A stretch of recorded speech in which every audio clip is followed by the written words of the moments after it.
It was one of those southern mornings where the air felt thick enough to drink.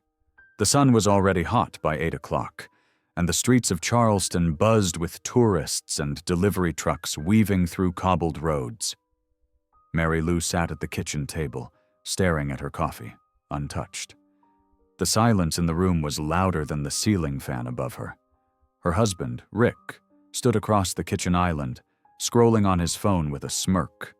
He hadn't looked her in the eye once since he woke up. "You gonna wear that today?" he muttered, not even raising his head. "That shirt's screaming for mercy." Mary Lou's chest tightened. She stayed quiet, just like she always did.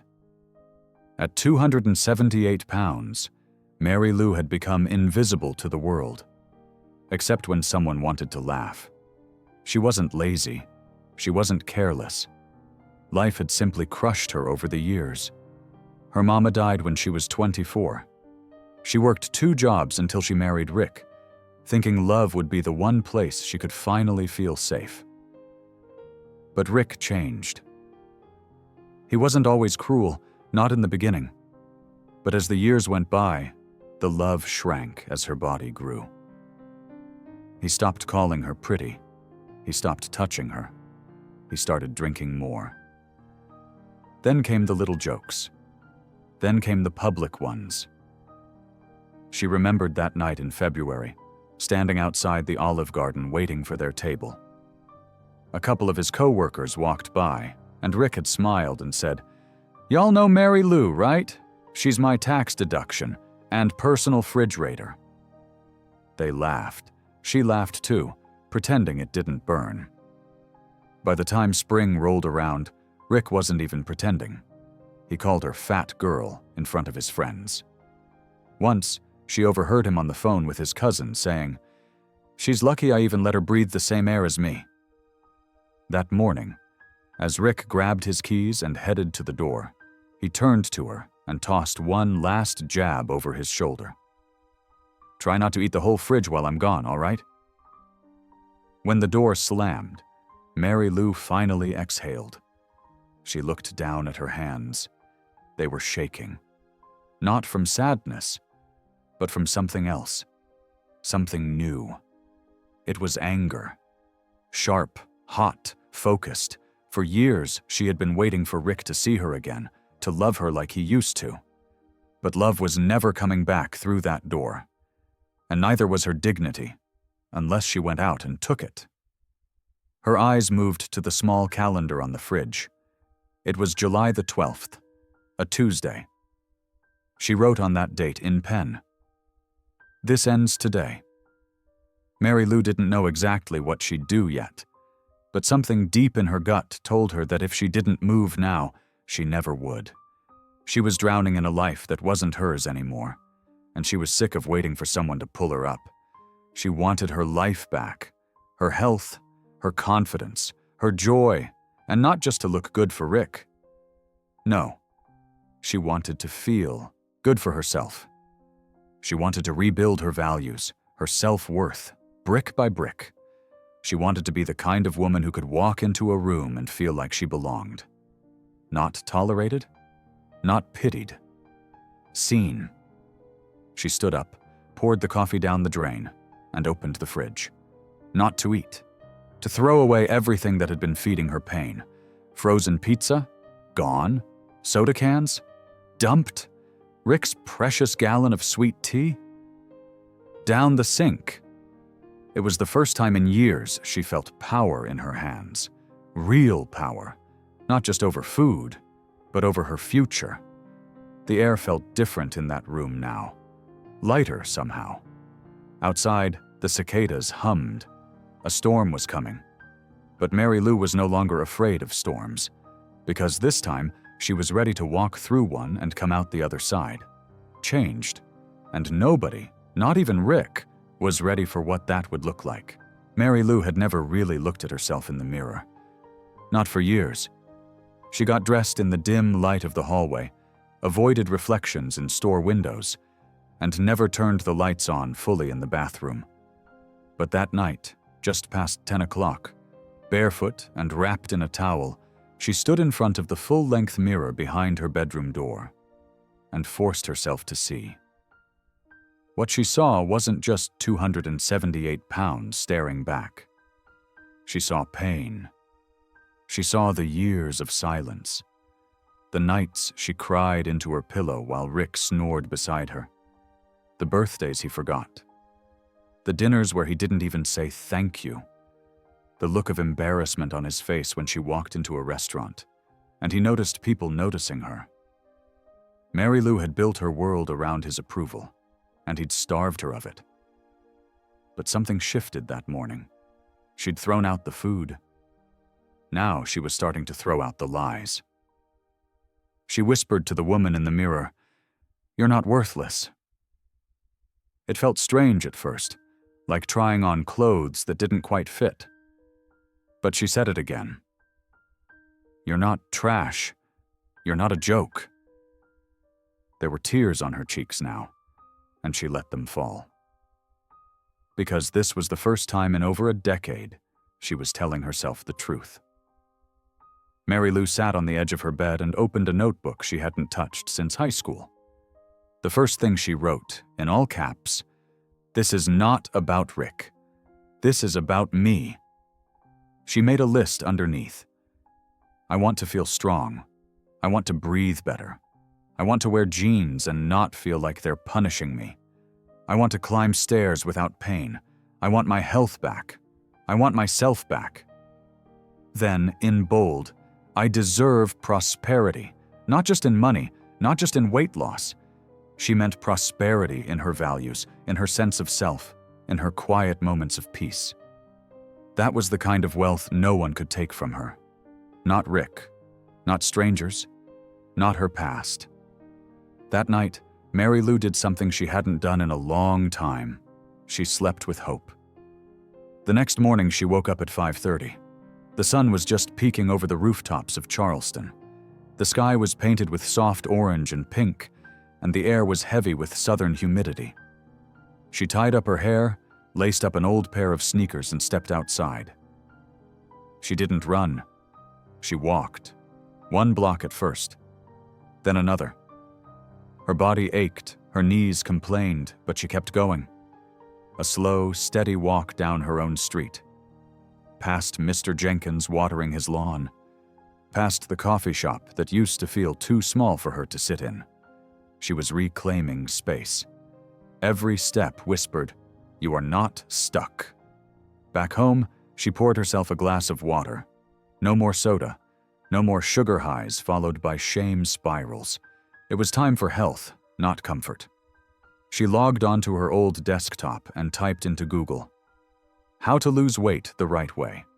No quick fixes, no starving herself, just learning, rebuilding. For the first time in years, she felt clarity.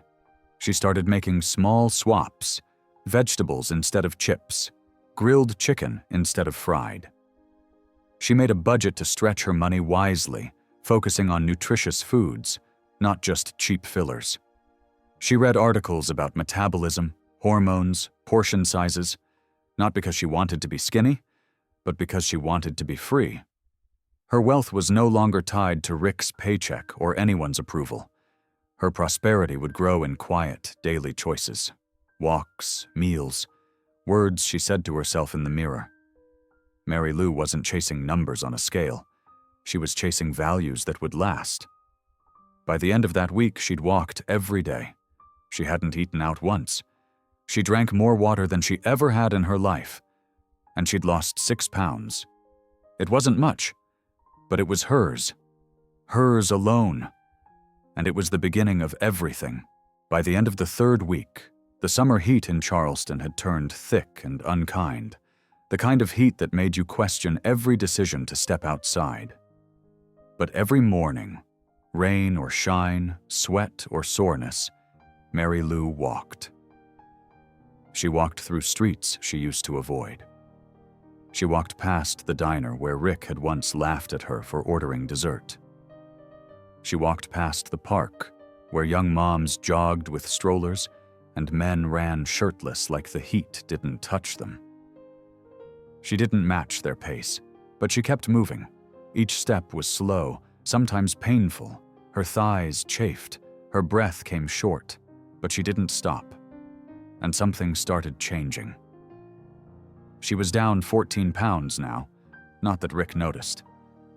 He still came home late, still tossed his empty beer cans in the sink, still muttered things under his breath that stung more than any workout ever could. "You sweating like that's gonna fix your life," he laughed one night as she walked through the door, soaked from her evening walk. Mary Lou didn't answer. She just walked past him, quiet, her heart pounding, not from the exercise but from holding back all the things she wanted to scream. Because no matter how hard she was trying, Rick made sure she stayed small in the ways that counted. But something was building inside her. Not rage, not hate, disgust. Not for herself, but for how long she'd accepted less. She started keeping a journal, not just food and steps, but feelings, patterns, triggers. One night, she wrote, "If I let someone treat me like trash, I'm not living. I'm surviving. And I want more than survival. I want prosperity." She wrote that word in all caps. Prosperity, not just in dollars, but in peace, in confidence, in knowing her own worth. Still, the road wasn't smooth. There were setbacks. One afternoon, Mary Lou made the mistake of going to a local gym. She wore her oldest leggings and a long t-shirt that clung to her back with sweat the minute she stepped inside. The front desk girl barely looked up. A pair of teenage boys near the water fountain whispered and laughed. And when she stepped on the treadmill, the man next to her scoffed and moved to another machine. That day, she only lasted 20 minutes. When she got home, she cried, not from physical pain, but from humiliation. The same old voices came crawling back. "You're not like them. You'll never belong here. You're too far gone." But then she remembered the mirror, the notebook, the list of values she was building. And she thought, they don't get to define my worth. The next day, she didn't go back to the gym, not out of fear, out of wisdom. She realized she didn't need shiny machines or perfect people around her. She needed consistency and safety and kindness. So she downloaded free workout videos, rolled out a towel in her living room, and started moving in her own space. Jumping jacks, knee lifts, arm circles. No mirrors. No noise. Just her and the sound of her own breath, stronger than before. Rick rolled his eyes every time he walked in and saw her working out. "You really think this is going to change anything?" Mary Lou stood up straight and met his eyes for the first time in months. "It already is," she said. Rick blinked, like he didn't recognize the voice. And maybe he didn't, because Mary Lou was no longer begging to be seen. She was seeing herself. She was 24 pounds down now. Her blood pressure was lower. Her skin looked clearer. She'd started sleeping through the night without meds. Her energy was rising. She still had a long way to go. But for the first time in years, the woman in the mirror was becoming someone she liked, not because of the pounds lost, but because of the strength gained. She wasn't just trying to lose weight. She was rebuilding her life. And every drop of sweat was a quiet prayer for freedom. It was a Monday morning, hot and heavy like most August days in South Carolina. The cicadas were screaming from the trees, and the streets of Charleston shimmered under the weight of the rising sun. Mary Lou stood in front of her bathroom mirror, towel wrapped around her middle, scale beside her feet. She closed her eyes and stepped on. A deep breath. Then she looked down. 238 pounds. She had lost 40 pounds. 40. She sat down on the edge of the tub, staring at the number. Her hands trembled, but not from fear this time. From something softer, something stronger. Pride. She hadn't told Rick. He didn't ask. He barely noticed that her clothes fit looser or that she no longer needed her sleep apnea machine. He was too busy with his own bitterness, too distracted by whatever woman he was texting in the bathroom at night. But Mary Lou knew. She knew how many nights she'd cried and kept going. How many meals she'd skipped at work to save money for healthier groceries. How she'd passed the bakery every Sunday after church and kept walking. Because this time, her values were louder than her cravings. She started making her own meals from scratch. Whole foods, real ingredients. Not because it was trendy, but because she wanted to understand what she was putting into her body. She watched cooking videos. She printed recipes. She got real smart with her money, buying in bulk, freezing meals, stretching everything so she never felt deprived. It wasn't about being skinny. It was about being free. Rick came home one night with a pizza box and dropped it on the table. "Didn't feel like cooking again, huh?" he said, his tone biting. "I already ate," she answered without flinching. He looked at her, confused. "You eat?" "Yeah," she said calmly. "I fuel my body now. It deserves good things." He blinked, like she'd spoken a different language. And in a way, she had. Mary Lou had started speaking the language of self-respect, and Rick didn't know how to respond to that. Later that week, she took a picture of herself in the mirror. No filters, no makeup, just her. Her face looked different. Not just thinner, but lighter.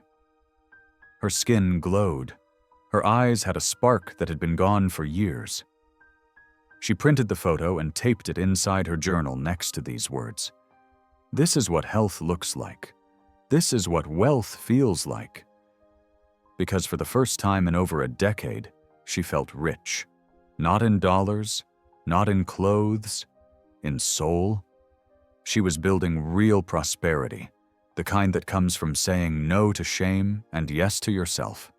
The weight loss was real. But the transformation? That was something deeper. She was no longer asking for permission to exist. She joined a local women's wellness group online. No judgment, no comparison, just support. Other women, like her, building something out of brokenness. Women who talked about emotional eating, motherhood, exhaustion, fear, and healing. They lifted each other. And slowly, Mary Lou started lifting herself. One of the women, Denise, invited her to join a walk downtown on Sunday morning. Mary Lou hesitated. Public walking still made her nervous. But she said yes. That Sunday, at 9 o'clock sharp, she showed up in running shoes and a ponytail, nervous as a cat in a room full of rocking chairs. But when she saw Denise waving, smiling wide, she exhaled. They walked along the Battery, ocean breeze brushing their cheeks, Spanish moss swaying overhead. And for the first time, Mary Lou didn't feel like the fat girl in the background. She felt like a woman reclaiming her life. One step, one choice, one breath at a time. By the end of the walk, they were sweating, laughing, and planning to meet again next weekend. It was small, but it tasted like freedom. And it was just the beginning. The sound of the fan in the break room hummed low as Mary Lou peeled back the lid of her homemade lunch. Grilled chicken, roasted veggies, brown rice. It smelled like intention, like effort, like change. One of the newer interns, a girl named Tasha, glanced over and smiled. "That looks amazing. You bring that every day?" "Most days," Mary Lou said, smiling back. "Cheaper than takeout. Healthier too." Tasha nodded. "Smart. Saves money and your health." That word stuck in her chest. Health. She hadn't heard someone say it with respect in years. Mary Lou was now down 59 pounds. She hadn't made any announcement about it, didn't post on social media, didn't talk about it at church. But people noticed. The receptionist started complimenting her outfits. The delivery guy held the door a little longer. Even the barista at the corner shop started remembering her name again. It wasn't just the weight, it was her energy. She walked taller, spoke clearer, she looked people in the eye. But Rick? He seemed to hate it. He didn't say it out loud. But the way he slammed the fridge door when there were no sodas left. The way he criticized her roasted meals with passive grunts. It all screamed one thing. He was losing control. One night, near the end of August, Mary Lou got home a little later than usual. Denise had invited her for dinner, and they'd sat on her porch for hours, talking about life, about forgiveness, about women learning to rebuild. When Mary Lou walked through the front door, Rick was waiting in the kitchen, arms crossed. "Where you been?" he asked. She took a deep breath. "At Denise's." He raised an eyebrow. "You spending more time with her than your own husband these days." Mary Lou put her purse down and looked him straight in the face. "That's because she talks to me with respect." Silence. Then his voice, low and sharp. "You really think you're somebody now, huh? Just because you lost a few pounds?" Mary Lou didn't flinch. "No, I think I've always been somebody. I just finally stopped apologizing for it." Rick scoffed and walked away. No words, just the sound of retreat. That night, Mary Lou sat at the kitchen table and opened her notebook. She wrote, "If dignity costs my marriage, it's still a good deal." It was the first time she allowed herself to ask the question she'd buried for years. What if love isn't supposed to hurt this bad? The next morning, she found a note on the fridge. "You used to be soft. I miss that." It wasn't romantic. It wasn't nostalgic. It was a threat dressed as sentiment. But Mary Lou wasn't soft anymore. She was becoming solid, grounded, firm in her values. She started looking into a side hustle, not just to earn extra money but to have options. She found an online course about bookkeeping, something she'd always been curious about but never pursued because Rick said it was a waste of time. Now, every evening, after her walk and her meal, she studied. Bit by bit, she started learning a skill that could eventually give her the freedom she once thought was too expensive. She made a spreadsheet, budgeted her income, cut expenses, tracked everything. And when she ran the final numbers, she realized something. For the first time in years, she wasn't just surviving. She was building wealth. Not just in her bank account, but in her soul. She wasn't afraid of what Rick would say anymore. Because she'd learned the truth. You can't please a man who profits from your silence. Mary Lou didn't shout. She didn't threaten. She just kept moving, step by step, choice by choice, down to 219 pounds now. And every pound lost was like a brick lifted off her chest. She didn't know exactly what her future looked like. But she knew one thing. It would be hers. And that, she decided, was worth every tear, every mile, every single bite of roasted broccoli. It was a Sunday morning, just past 10 o'clock, and the church bells in downtown Charleston were ringing through the heavy late summer air. Mary Lou stood in front of her closet wearing jeans she hadn't dared to touch in over 7 years. They zipped. No struggle, no fight, just smooth, steady motion, 135 pounds gone. Her hands trembled as she touched her waist. She wasn't crying. Not this time. She was calm, like someone who had climbed a steep mountain and finally reached the quiet peak. She stared at herself in the mirror. Her face looked unfamiliar, but not in a scary way. It looked like a memory, one she thought was lost. This was the Mary Lou she used to dream about becoming. The one who didn't flinch when walking into a room. The one who moved through life with grace, with power, with purpose. Rick hadn't said a word. Not when she started wearing her hair different. Not when she got compliments at work. Not even when she came home late after passing her online bookkeeping certification with flying colors. But his silence was louder than any insult now. And his eyes? They didn't look at her the same. There was no warmth, no pride, just cold distance. That afternoon, they sat across from each other at the kitchen table. The house smelled of lemon cleaner and fresh air.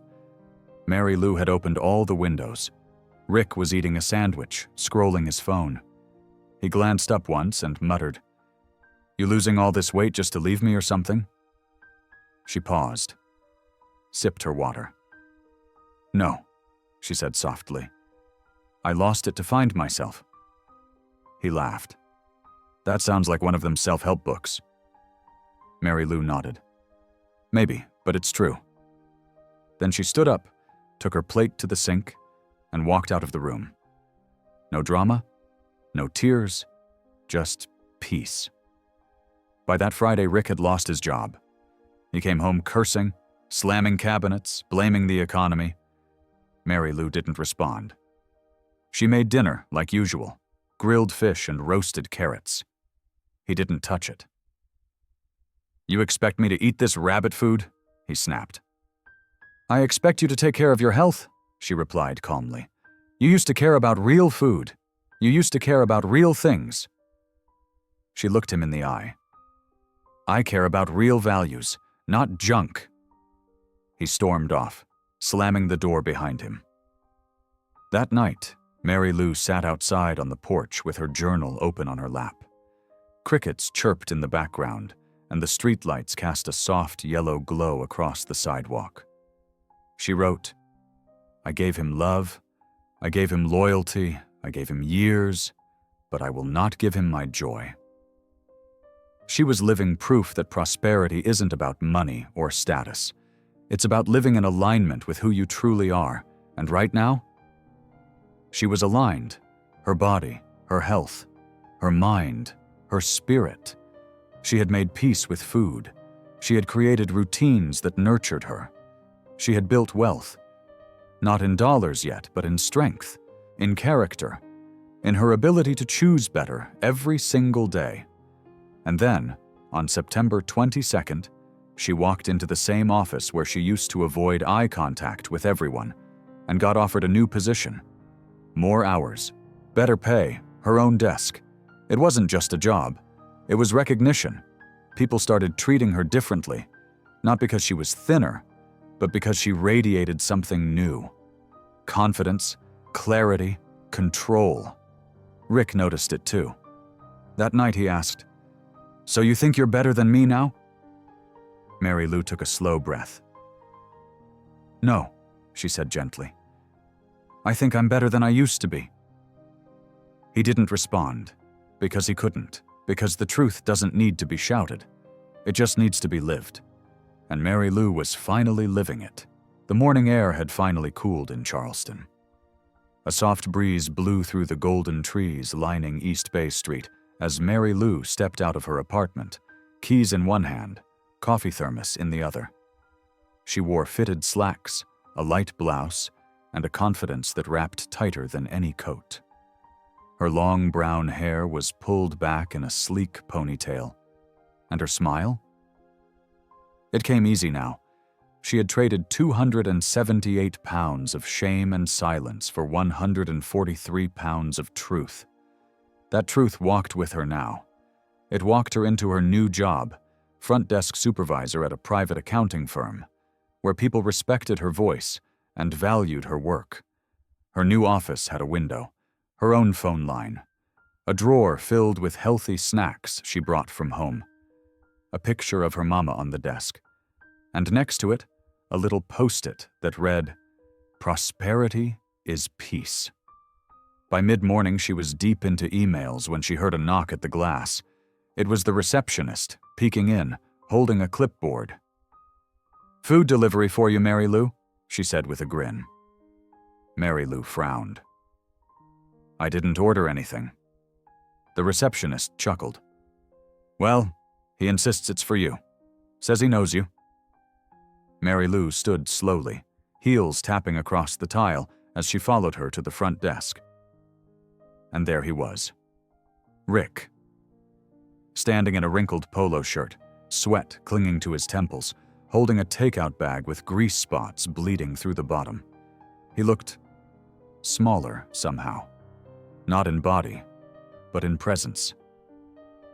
His posture slouched, his eyes darted. "Hey," he said, "didn't expect it to be this office? Crazy, huh?" Mary Lou blinked. "You're delivering now?" He shrugged. "Just something till I get back on my feet. You know how it is." She didn't smile, didn't sneer, just nodded. "Yeah, I do." He looked down at the bag. "It's barbecue. The guy said room 212. She crossed her arms. "That's upstairs. I'm in 104. His mouth opened, like he wanted to explain, maybe apologize, maybe beg.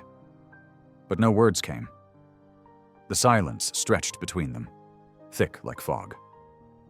He finally asked, "So, how you been?" Mary Lou tilted her head, eyes steady. "Healthy, strong, happy." He looked at her like she'd spoken magic, like he didn't know what those words meant anymore. "Yeah," he said quietly. "You look different." "I am different." He nodded slowly. "Guess that's good." "It's more than good," she said. "It's wealth. The kind of wealth that don't come from a paycheck." He cleared his throat. "I meant to call, say I was sorry.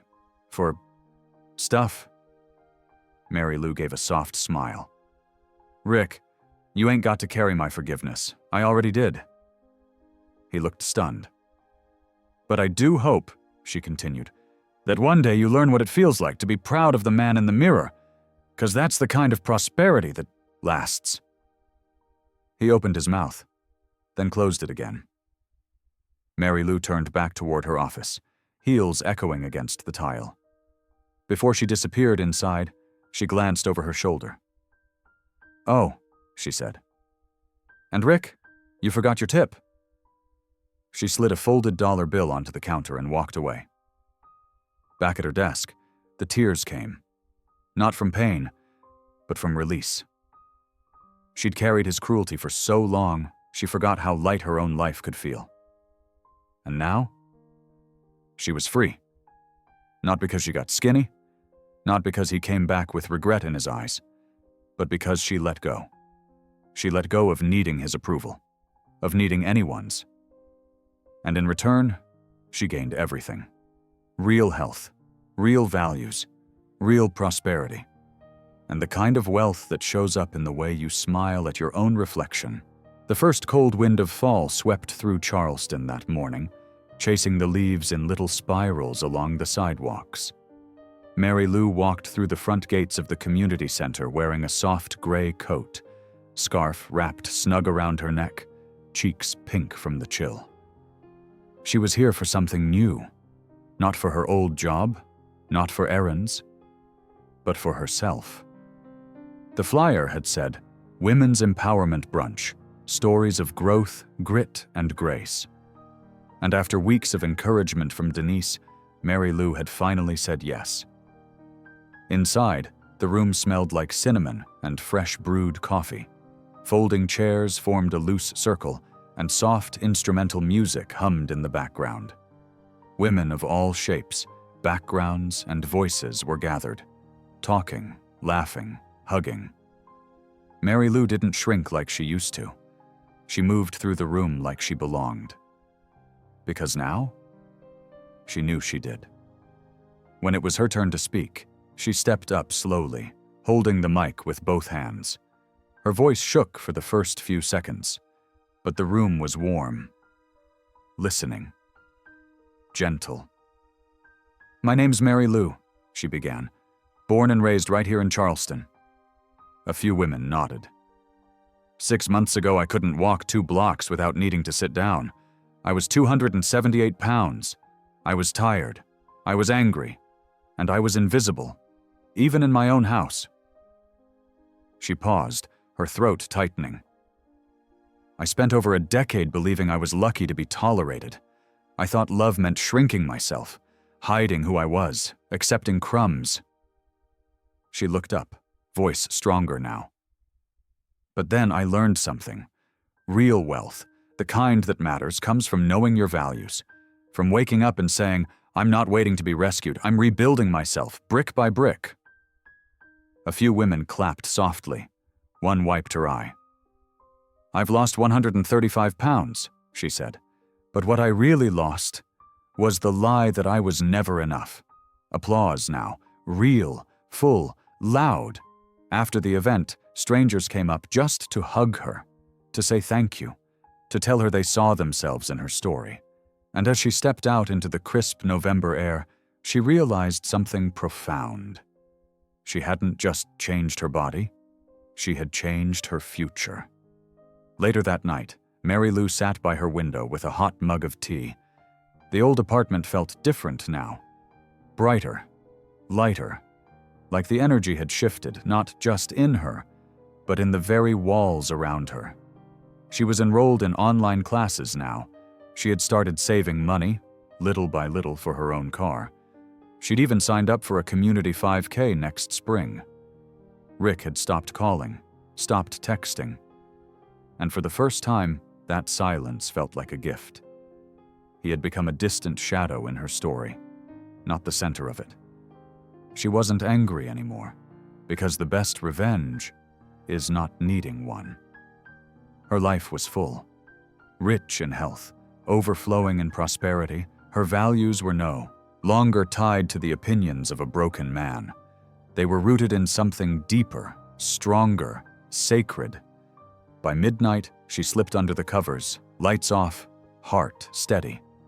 Not because she had finally arrived, but because she had finally started living, truly, deeply, fully, on her own terms. And as her eyes closed, she whispered to herself, I didn't disappear. I bloomed. And you? Have you ever been underestimated? Felt invisible? Been told you weren't enough? Only to rise anyway? Drop a comment below. Your voice matters, and someone out there needs to hear your story.